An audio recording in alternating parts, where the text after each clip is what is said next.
Bit of a different video today because I got a mate here, who's Lars. He's got his own little digger and it's got a timber grab on the front of it. Now, very rarely will you see someone else's machine on my property because obviously, as you probably know, we like buying stuff and using it ourselves and doing it. But Lars, I'll tell you more about him in a minute.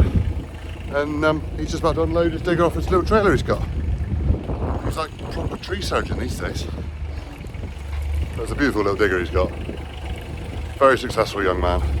Very proud of him. I won't tell him that in front of him, obviously. What a boy. What a lad.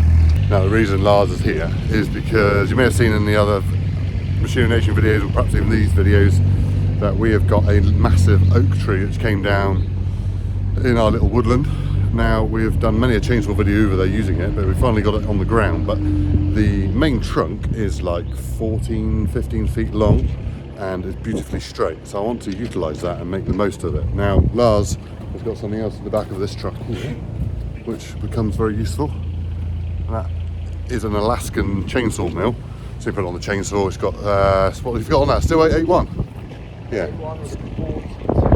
with a 42 inch bar, Stihl 881 to go on that. He brought his digger along just so we can move it around over there in the woods as well. So yeah, let's get over there, get loaded up, and we'll be doing some milling. So there's his 881. What a beauty saw, eh? I wish I could justify owning one. I don't really need one myself. What a setup he's got there. Look at that. Trailer behind the digger with all the gear in. Lovely. We've got his 881, got my 400.1, the Aspen can, his Husky can, Procon helmet. Look at him, the poser. He's not a poser at all, to be fair, but that is pretty neat, isn't it? Best idea ever. Stick a ball edge on your digger blade. Look at the mess it's not making on this wet ground. Oh, perfect. So there is the big bit of oak, and as you can see, it's very straight, it's very long, and in there it's solid. On the outside, obviously you've got that softy bit on the outside, but my plan, depending on what Lars thinks, is to take like a couple slabs off of there, a couple slabs off of there, a couple slabs off of there, a couple slabs off the bottom, leaving a nice square beam in the middle. But he might have got other ideas, and he's done a lot more than I have, so we'll leave him to make the decision on that. What a beast, though. Right, he's buggering about now because he's got a log in this grab. I thought you might go for the swing round and throw it.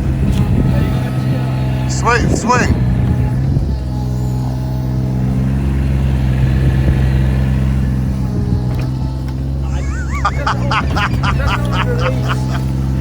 be fair, I've never actually used the proper log grab.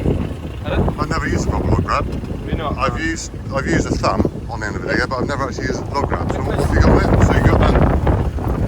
Open the enclosings on the pedal. Open the enclosures on the pedal. And yeah. Rotate to the lever. The next one up, you got them both on the lever. Oh, okay. And then joysticks. Yeah. Oh, yeah, not bad. That's still a good beam, isn't it? That's still a fair beam. So Lars is shutting himself in the digger because you can say it's warm in there because it's bloody freezing. It's a bit fingery this morning.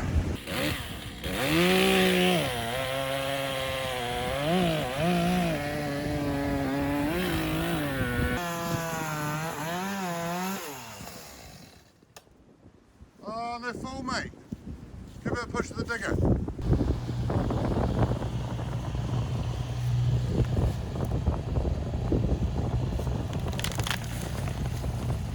There she is.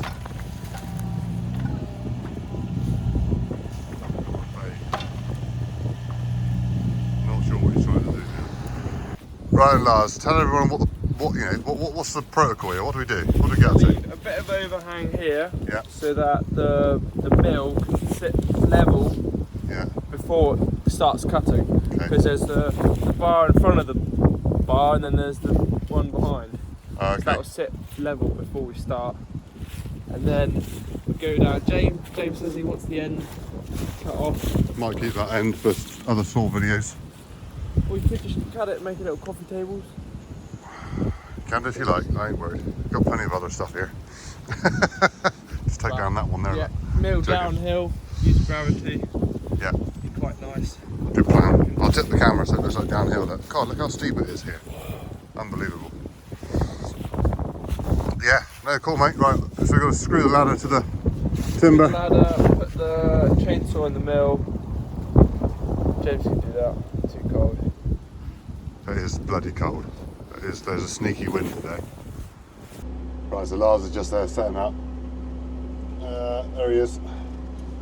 He's got the ladder on, the moot, and I'm going to play with this digger, hence I'm sat in it. So give this grab a go, see how I get on.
Ah!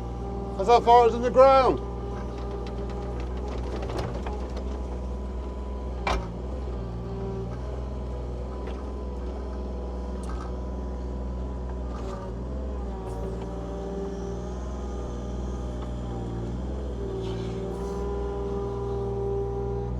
What a weapon.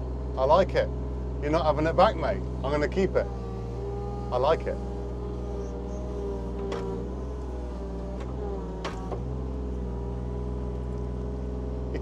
The jaws of death. Right, so he started. He's making his first cut. I've been here messing around with this digger, so make a nice little pile of sticks there.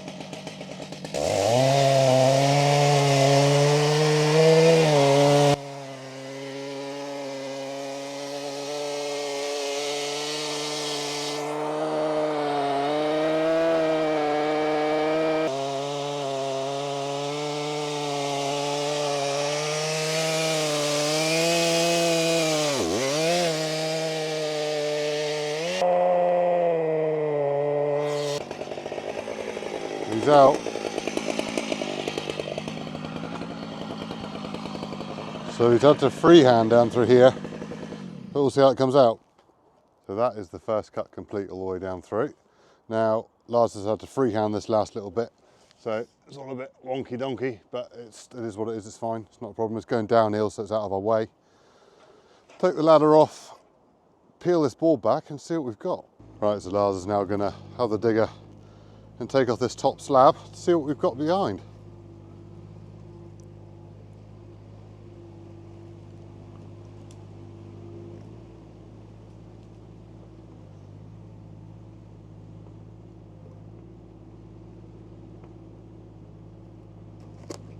Very good, very nice. Ha ha, go that way mate, stick him out there. Yeah, stick him that way.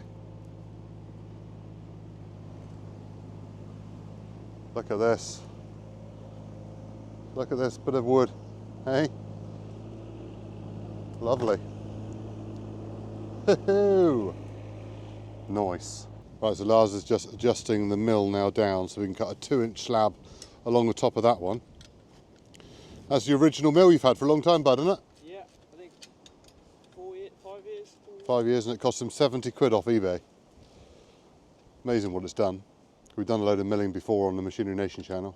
A few new bolts. A few new bolts. But that's it. Ideal.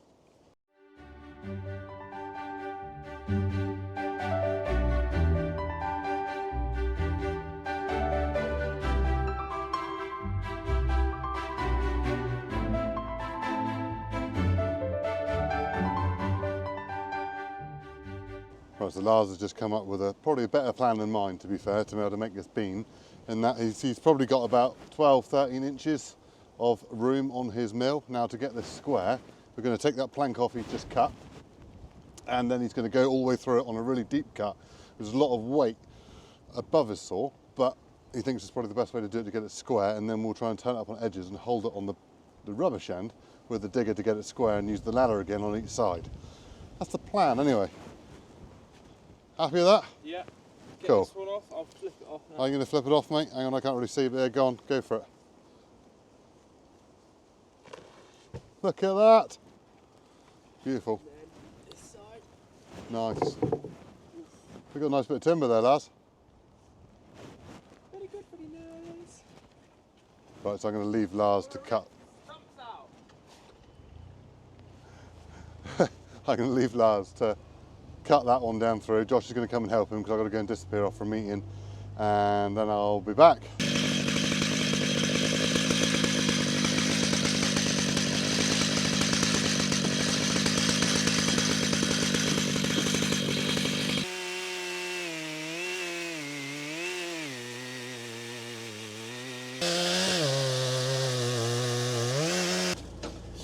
What we're going to do now is we're going to spin this log around.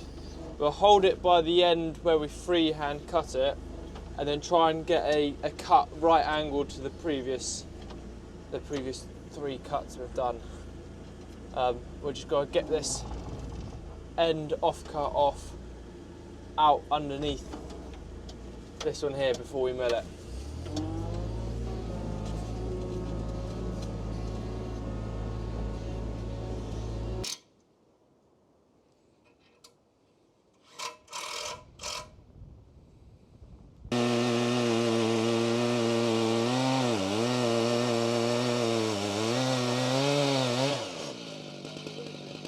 But upside down.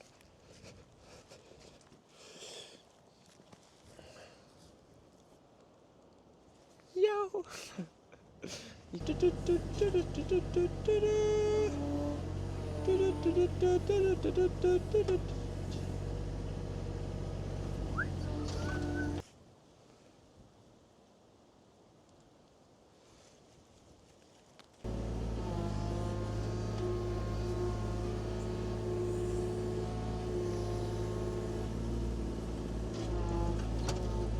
So I'm back in the woods, joined by Lars.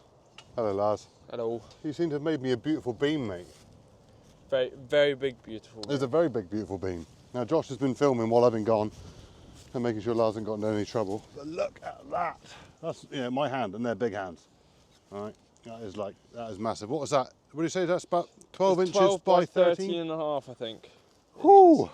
But the last metre is freehand, so when you look at the beam, it looks crooked. It looks terrible. But so yeah, that's freehand. Looking up through there, but you take it from about there upwards. It's beautiful, dude. It's better than I could have imagined. Now, my plan for this beam is I've got a big conversion to do on an old ruin part of our house, which is quite derelict. I'll introduce you to that at another point. But this is hopefully going to be the big beam across the main fireplace. It's going to be quite a basic room, just to keep budgets down. But now I've got this, it's definitely going in there. Lars wants to mill it up for boards. I don't. We've got enough boards over there. We've got a load more boards. So now we're going to do our little water trick. We'll pour some water onto it and have a look at what the grain is, because Lars said he's never seen burrs like this before. Is that right? Or was that Josh who said that? Josh said that. Okay. But you still like it? Good wood? It's very good wood. Good wood. Didn't expect it. Oh. Didn't expect it. No, I didn't either, to be fair. I was expecting it to be rotten, so yeah, winner. I'm ready, mate. Well, that isn't really doing what I thought it would. No. But you can really see the grain and the burrs that are in it there, look. I don't know why I tried smudged it in, because I got a wet glove. But, yeah. Why does that do it for other people? Is it a different kind of wood they do that with them? I think it's just on the hill. Ah. I don't know. Yeah. It's not working. Anyway, we've got some bearers there, so we're going to leave it over here because it's too wet at the moment to bring the telehandler over to get it out. It's fine with the digger, but just going to make a hell of a mess over otherwise. And obviously that is quite a weight. And to be fair, when we come to it, we might not need it that big. and I might only need it that long, but I've got the opportunity to use it big. We can always mill it down further at a later date, but now it's in a manageable size, and we know what we've got, and we've got all of that there. Look at this. I'll flip some boards. Yeah. Look at that there. That's where we should have poured the water, Lars. On that one there. So there's still plenty of good wood up through those that Lars has milled out. Most of them are what, about an inch, inch and a half? Inch and a half. Yeah, and then the big one, the first one we've done is 2 inches thick. Yeah, so now we've got some decent timber there. Good shelves. Good shelves, mate. Very Be able good to shelves. store stuff on my shelves. Well, you want to have empty shelves so you can look at the wood. That's true. Use it Picture frames. Oh, they use it Just for that is clutter. the picture. That is the picture, yeah. That is insane. So we have it. We have stacked up all the timber. Now we're a bit short of, what did you call them? Stringers. Stringers, the bits that go in between the timber to keep it dry and keep air moving between the two rather than water sitting in between it. But it's stacked up there for now. I don't want to come over here yet because it's too wet to pick it up, and then we'll get it back to the yard and in the shed at some point to dry out. Yeah, so well happy. Lars has done a superb job as always. Still got a few little jobs to do because he's got to go and mill some ash for me in a minute as well, which I won't film. We've got to move that stump that's up there, and yeah, that's about it. So yeah, hope you enjoyed that. Let us know in the comments. Just give me an idea what you think that oak beam is worth. It's 18 feet by 13 inches by 12 inches. She's a big girl. She is a big girl. Anyway, thank you very much for watching. See you next one. Cheers, bye.